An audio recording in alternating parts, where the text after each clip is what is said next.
New in Town Dimensions has taken longer than expected to update to 1.21, but I'm happy to announce it's finally here. If you'd like to go in blind and see all the new changes, the download link is in the description. If you're still around, welcome! This update was truly massive and features changes to the world gen of several of the dimensions, technical changes, and improvements to the story mechanics to better integrate with the standards set by base New in Town. Starting off, several structures have been repurposed to include trial spawners and trial vaults. These include the Chandelier and Ancient Tower structures here in the Buried Ocean, and the Illager Obelisk in the Primordial Desert. Chandeliers still spawn Illagers, so for example this trial spawner summons witches, and a lot of the loot both from the spawners and from the vaults is similar, although much improved given the increased challenge. And they also support ominous trials and have ominous vaults. I've also made custom keys both for normal vaults and ominous vaults for all of these structures. That way you can't just use normal trial spawner keys to open them. Moving on to the in-between, you'll also notice that in-between portals now spawn more frequently. This is because previously they were technically able to spawn in the void at the bottom of the world, and so I would remove them after the fact with functions. Now though, they will always spawn at about the same relative height and generate a little bit of surrounding terrain for them to sit on. This also means if you were using the locate command to find these structures, they will be much more accurate. The same behavior is also true of the ruins of nether attacks that you can find in the battlefield biome, as well as the ruined towns in all of the other biomes. This one happens to just have a wagon. Going back to the Buried Ocean, you'll find that the terrain has changed pretty dramatically. There's now much more consistent floating islands, both about at the surface of the sea level, as well as going all the way up to the ceiling. Additionally, the ceiling is a lot less flat, it has a lot more curves and bumps to it, and the same is true of the sea floor down here. This will hopefully make traveling the Buried Ocean much more exciting, as you will need to steer your boat around any islands that are in your way, and it'll also just give you more terrain to explore if you want to hunt for any mobs, or find other resources that can only be found above the sea. It might be hard to notice, but kelp, seagrass, and sea pickles now all spawn much more frequently in the biomes that they appear in. As a side effect of this, those features will no longer spam the console with errors of being unable to set blocks in a faraway chunk. So server owners, you can relax. Ancient towers are now allowed to generate much taller than they used to, and they are much more guaranteed to generate with these top boss rooms instead of getting cut off like they used to. Moving on to Seafarers content, this is only going to be available if you also have the base New in Town data pack. The Quartermaster's Galleon now gives you a confirmation message when you choose to sleep at the wheel and set your respawn point here. And Illager attacks have had a number of changes. The pirates that spawn on your fleet will now spawn at the same time that nether attacks occur, evening in the overworld, rather than as soon as you build a ship.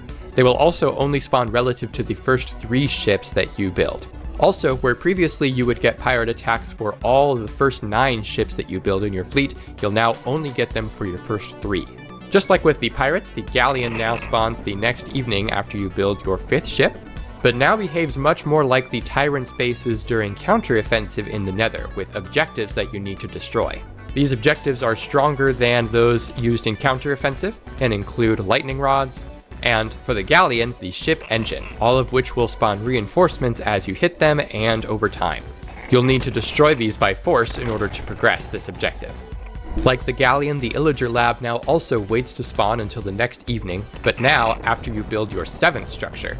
And it also works like a nether base with objectives. In this case, it's stocked by witches and has a test tube, and also includes a scaled up drowned mini-boss who has a Totem of Undying. If you're familiar with Dimensions, you may also notice that something is missing here. The Wither Rose that you used to spawn the Raiden boss fight is now gone. To explain why, we'll have to visit the new Illager base that spawns when you've built your 9th ship, the Suspended Castle.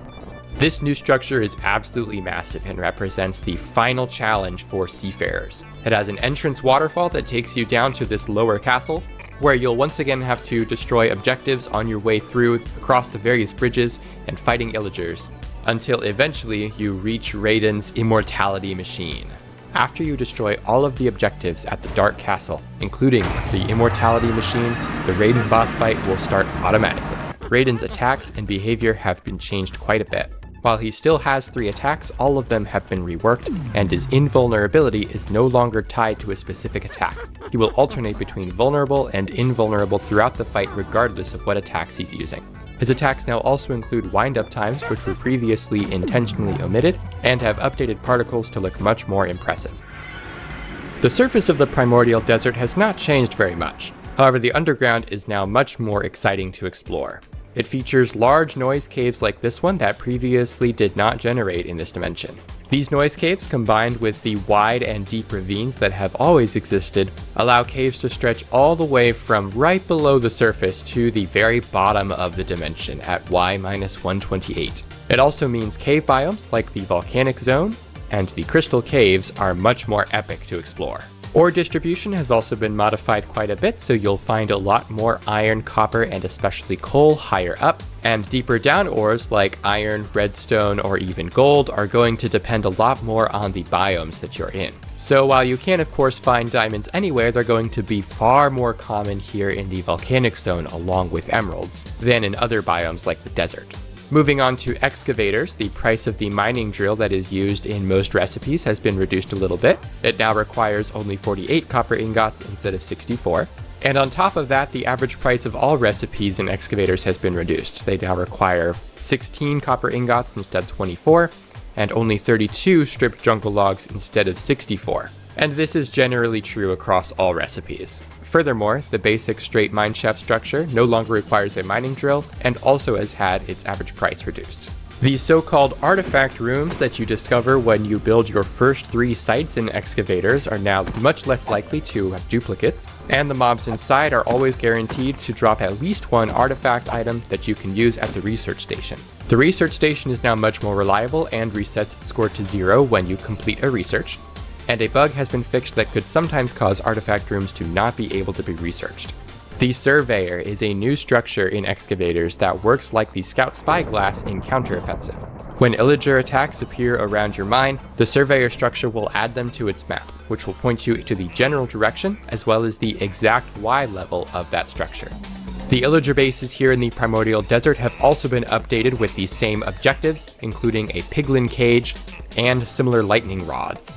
The Illager Arena now appears after you've built your 7th structure, and just like with the Illager Lab back in the Buried Ocean, now features objectives but no longer has the Wither Rose to summon the Rexial boss fight. It now also has the Arena Champion Pillager, who has a Totem of Undying just like the Necro Horror at the Illager Lab. After you've built your 9th structure and defeated both the Illager Arena and Piglin Cave, the Inverted Pyramid will spawn. This epic structure serves as the Illager's ultimate base here in the Primordial Desert.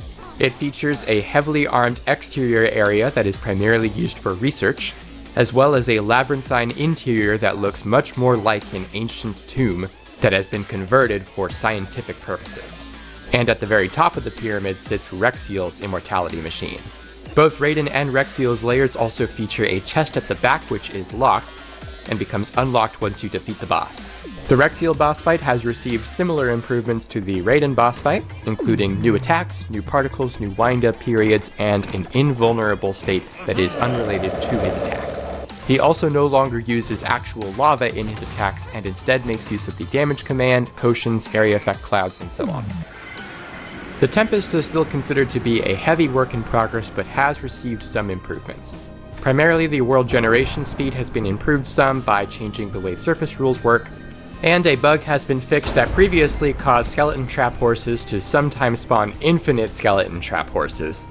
Additionally, generally across all of New in Town dimensions, the performance has been improved considerably by changing the way ticking entities work, very similar to what was done in base New in Town. And that is everything new in New in Town Dimensions. I'm excited for you guys to try this out in the latest versions, and I hope to be able to keep this updated much more reliably from now on, barring any major changes from Mojang. Thanks for watching!